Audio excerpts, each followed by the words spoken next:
Welcome to this Windows channel, and this is the Tech News Update. We are Tuesday, October 31st, 2017.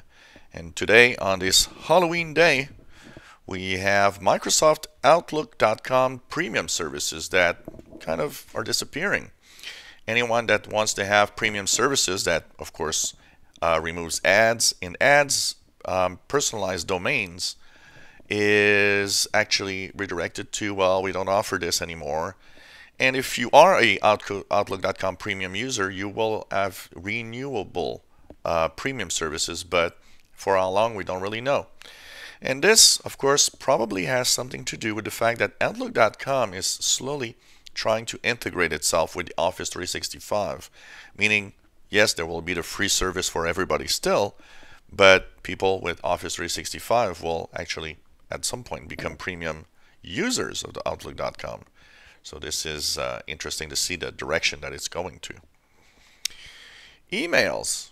Did you know research actually identified and looked at different emails? And of course, we're trying to find out, is there a way to, with a minimum amount of words, know from who it is?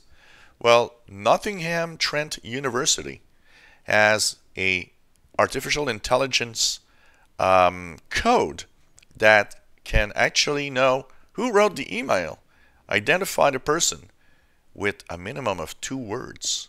Now, of course, it doesn't work always with 2 words, but they say that at some point, even just 2 words can actually let us know who wrote the email.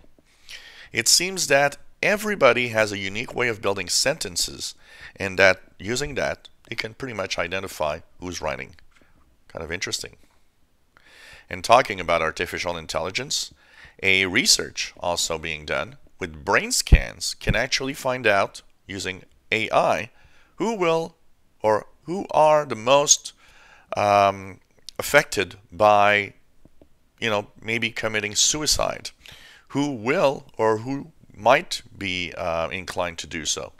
And this is a breakthrough in learning that actually will help us not only use the way our brain works, but also using AI to basically know how people actually feel and maybe help some people with possible problems. Well, how did the Russian groups influence U.S. elections? Well, it seems that Facebook and Google are about to say that about 40% of Americans have seen one or another ad for Russian elections in the U.S., kind of trying to modify the U.S. opinion in these U.S. elections. And that on YouTube, 1,100 videos were posted online by Russian groups to try to influence the elections.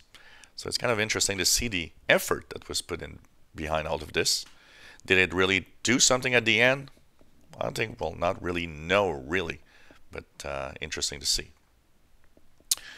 Well, using your CPU power on a PC that does cryptocurrency mining, we've learned that many websites actually are using that. Well, apps have started to appear in smartphones, especially on the Android side. 2 of them were removed by Google Play that have more than 50,000 downloads, and that basically actually use your smartphone or tablet's CPU to do Bitcoin mining, basically.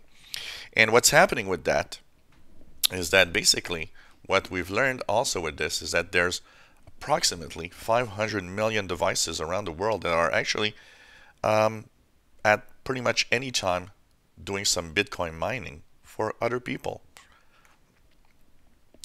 Well, one of those little moments that you just like to see.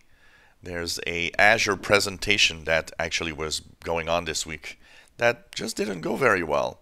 Actually, the Microsoft Edge browser crashed in the middle of the presentation, and it had the guy that was on stage download Google Chrome, and what was kind of a funny moment in order to continue his presentation. So these are one of the little things sometimes that happens when you're live. Microsoft might have a plan to actually have Android become the OS of choice for Windows users, and basically by having Cortana, Edge, OneDrive, Skype, the Microsoft Launcher, and much more things to come, including, of course, Microsoft Office and so on.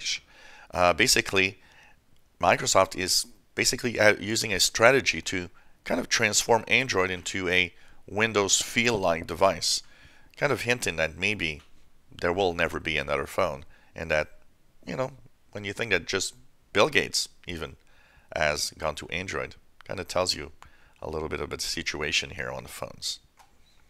And finally, Apple is apparently building iPads and iPhones with no Qualcomm chips inside. Samsung is also looking into this. Is this the beginning of the end of Qualcomm? There's a big lawsuit, and there's a lot of problems with Qualcomm, apparently kind of overcharging for its chips because they were pretty much dominant in that field. And now companies are really angry at Qualcomm and looking at a way to maybe move away from their devices or their chips. So it's going to be interesting to see what happens in the next year or so. So this was the Tech News Update for Tuesday, October 31st, 2017. You enjoy our videos? Please subscribe, give us thumbs up, and thank you so much for following us on this channel.